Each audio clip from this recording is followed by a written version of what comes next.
गरुड़ पुराण पढ़ने से क्या होगा?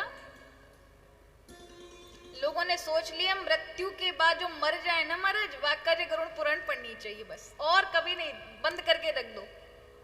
कारण क्या है, क्यों नहीं पढ़नी चाहिए गरुड़ पुराण? किसी के पास जवाब है? 3 खंड हैं, उनमें से एक छोटा सा बीच का खंड है प्रेत कल्प, जिसमें यह बताया गया है कि मरने के बाद इंसान की क्या गति होती है, कहां कहां जा सकता है अगर कर्म बिगड़ जाते हैं, और किस तरह से उसे छुड़ाया जा सकता है। छोटा सा प्रेत कल्प, उसको देख करके लोगों ने गरुड़ पुराण पढ़ना बंद कर दिया, जबकि कितनी सारी अर्चनाएं, कितनी सारी वंदनाएं, कितनी सारे पथ्य, कितनी सारी औषधि, कितनी सारे रोगों का निराकरण गरुड़ पुराण में है।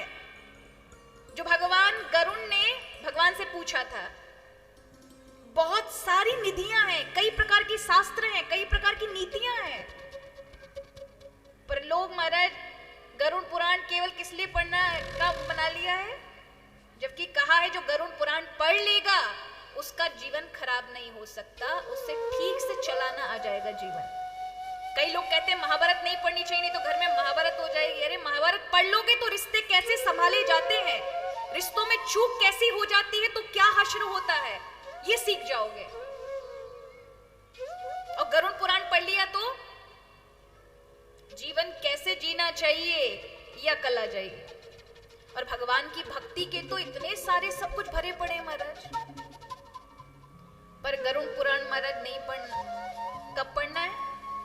कोई मर जाता तब पंडित जी पढ़ते हैं, और जो घर वाले हैं वो तो ध्यान ही नहीं देते। जबकि पता है गरुड़ पुराण जो पीछे से ये नियम लागू किया गया कि मरने के बाद उस व्यक्ति के लिए गरुड़ पुराण करो, वो व्यक्ति के लिए नहीं हो रहा, वो व्यक्ति तुम्हें चेतावनी दे रहा है कि मैंने गरुड़ पुराण ना पढ़ो तो मेरी गति ये, तुम पढ़ लोगे तुम्हारी गति नहीं होगी। इसलिए वो चेतावनी देकर के गरुड़ पुराण पढ़वाता है, आपको सुनवाता है कि सुन लो, पर मजाल है मेरे कहां सुने हम। कोई मर जाता है, किसी की शव यात्रा निकल रही हो, हम प्रणाम करते हैं, हम रुकते हैं, हम 4 से 5 कदम चलते। क्यों? कोई मर गया, हमारा कोई इसी से कोई लेना देना नहीं, ना हम उसे जानते, क्यों प्रणाम करना चाहिए, क्यों रुकना चाहिए, क्यों 4 कदम 5 कदम चलना चाहिए? उसका कारण है कि उसने मैं चेतावनी दी कि देखो मैं तुम्हारे लिए मर के जा रहा हूं, मैंने सोचा था मैं परमानेंट हूं, पर कोई नहीं है, एक दिन तुम भी मेरी तरह जाओगे। वो सबको चेताता हुआ जाता है, जिसको भी मार्ग में दिख जाए उसको प्रणाम करते हैं कि तुम्हारे कारण हमको सत्य का पता चला, इसलिए आप प्रणामनीय हो, प्रणाम करने योग्य हो। लेकिन हम का महाराज, मार्केट वाले मार्केट में व्यस्त हैं, बाइक चलाने वाले बाइक में व्यस्त हैं, गाड़ी चलाने वाले गाड़ी में, उनको लगता है कि वो सब अमर हैं। मरा तो सिर्फ यही है। शमशान में भी लोगों को लेके जाते हैं तो 4 लोग बुराई करते जाएंगे, 4 अच्छाई करते जाएंगे, कुछ लोग राम नाम सत्य करते हुए जाते हैं। वहां देर हो जाए तो लोगों के देखिए, लोगों को लगता है कि हकीकत में उनके साथ तो कभी नहीं होने वाला, वो तो अमर हैं। कि कुछ लोग थोड़ा विलंब हो जाए तो फिर कई लोग तो अपनी बाइक ही वहां पानी पे धोते रहते हैं।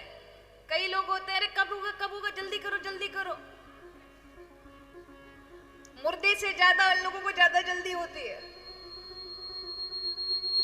देर हो जाए तो कुछ लोग तो चलते बनते हैं, कुछ लोग होते थोड़ी देर रुकते हैं, कुछ लोग जल्दी जल्दी मचा रहे होते हैं। फूक फाक कर आएंगे महाराज, 2-4 बाल्टी पानी डालेंगे और फिर गालियां देंगे, हे भगवान अभी मरना था, मेरी तो दुकान ही रह गई, हे भगवान ये कैसे, इसको अभी होना था, शाम को हो जाता।